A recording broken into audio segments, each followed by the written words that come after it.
Eu acho interessante, Ziza, porque a própria vida está sendo a minha doma. É sempre a dona vida, que, né? que me amansa, né? A própria vida faz o movimento de nos amansar. Quando você vai percebendo O sofrimento é providência, né, Fabinho? Demais, demais. Quando você começa a viver a dinâmica do tempo. Quando você permite... Você que está assistindo a gente, está ouvindo essa conversa, né? Eu espero que você esteja se incluindo, porque tudo isso fala da sua vida também.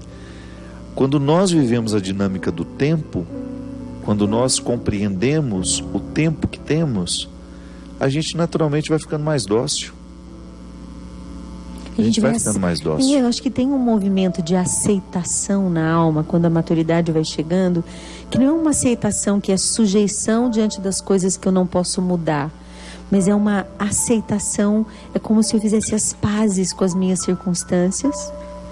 Eu me alio à minha circunstância de alguma maneira que eu aceito e eu entendo que na aceitação está uma sujeição ao que é divino, sagrado, maior, único na minha vida.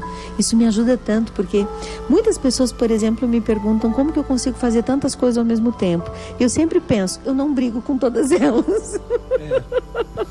Você não fica... Eu acho que tem um quê de sermos pacificados com o tempo, né? Com o passar do tempo, e a gente deixa de ter expectativas que nos provoquem discussão com as coisas da vida, né? Com as pessoas, com as circunstâncias, com a realidade, comigo, com o meu corpo, com o meu biotipo. Acho que o tempo vai me ensinando a viver uma paz real, concreta, integradora, e é a porta da minha felicidade real, é onde eu estou em paz, assim, eu não preciso de nada. É aquela história da frase do Martim, né, Valverde? Rico é aquele que precisa de muito pouco para ser feliz, porque é uma pessoa integrada, rica de sentido, né? É uma coisa que... Aí você entende o espírito pobre dos santos, aí você entende o voto de pobreza, aí você entende um São Francisco, uma Santa Clara, os santos que a gente admira. Como que a pessoa viveu isso? Mas acho que foi um processo de maturação da alma e que precisou de podas. Imagina, Francisco, para ser líder de tantos, ele era filho do trovão também. Uma Teresa d'Ávila, uma mulher forte.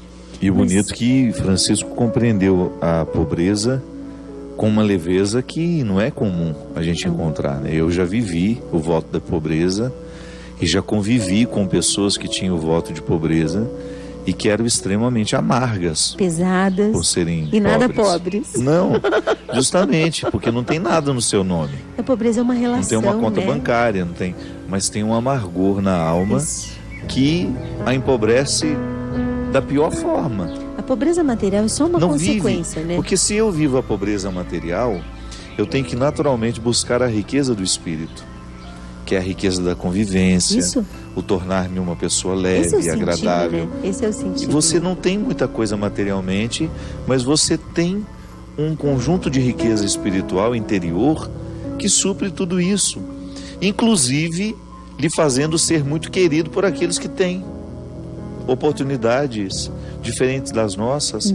Eu lembro quantas vezes eu encontrei pessoas que não eram ricas e que viviam melhor que as pessoas ricas. Tamanho o conjunto de oportunidades, porque elas eram leves, elas eram agradáveis e todo mundo queria ter por perto. Sim. Tá, não tem dinheiro, mas ela é tão agradável, vamos levá-la com a gente paga para ela. Quantas vezes na minha vida eu vi isso? Por causa de uma leveza interior, sem nenhum rancor com a pobreza, aquela pessoa parecia ser muito rica. Sim. Era muito mais rica do que aquela. Né? E é rica mesmo, uma pessoa assim. Não né? parece, né? É sim. É aquela sensação de ter tudo o que tem e o que é em si o tempo todo.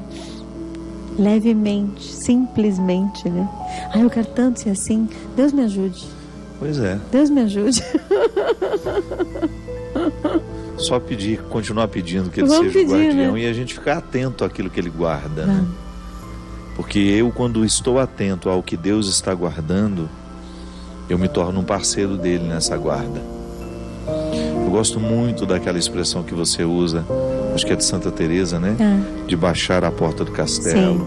Sim. e de levantar a porta do castelo. Isso é ser guardião de si. É você ter a exata percepção daquilo que precisa ser continuado, daquilo que precisa ser aberto, mas daquilo que também precisa ser terminado e fechado. Fechado, protegido, esperado, silenciado. A gente tem direito, né?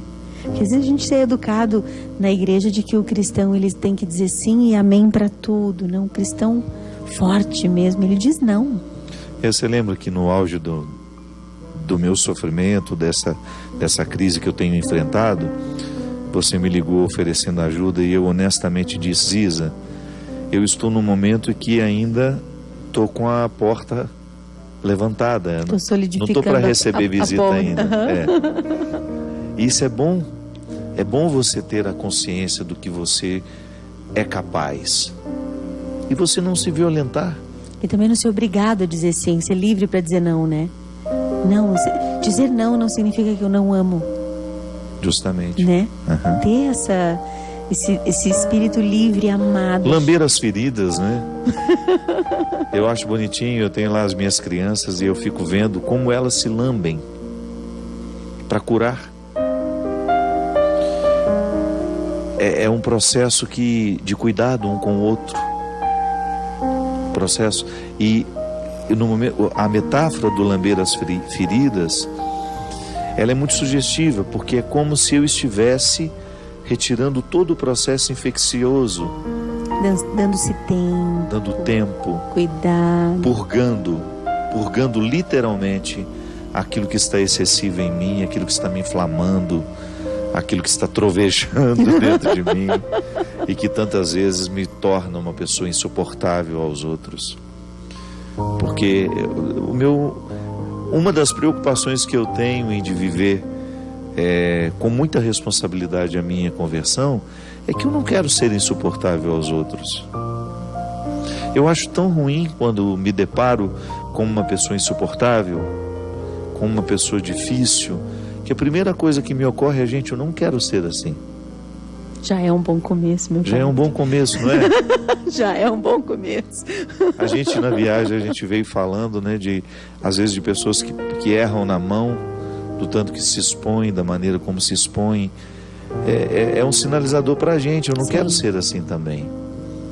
Eu quero ter o ponto de equilíbrio, eu quero saber até onde me é justo chegar, até onde é de direito ir. E é ouvir-se, né? Ouvir-se corajosamente, assim. Esses dias eu estava com o Agostinho Agostinho Busato, lá em Curitiba, e ele dizia: ouça seu coração com coragem. Ele é sábio, mas você precisa ouvir. Precisa ouvir com coragem e comprometimento com você mesma. Que nesse compromisso é a terra fértil para um compromisso com Deus verdadeiro, né? E acho que a gente só se cuida se a gente se ouve. É isso mesmo. Tem que se ouvir. Bom, minha amiga, muito obrigado pela sua presença, por me ajudar aqui a conduzir o programa. É um privilégio para mim. Nesse tempo que está mais difícil.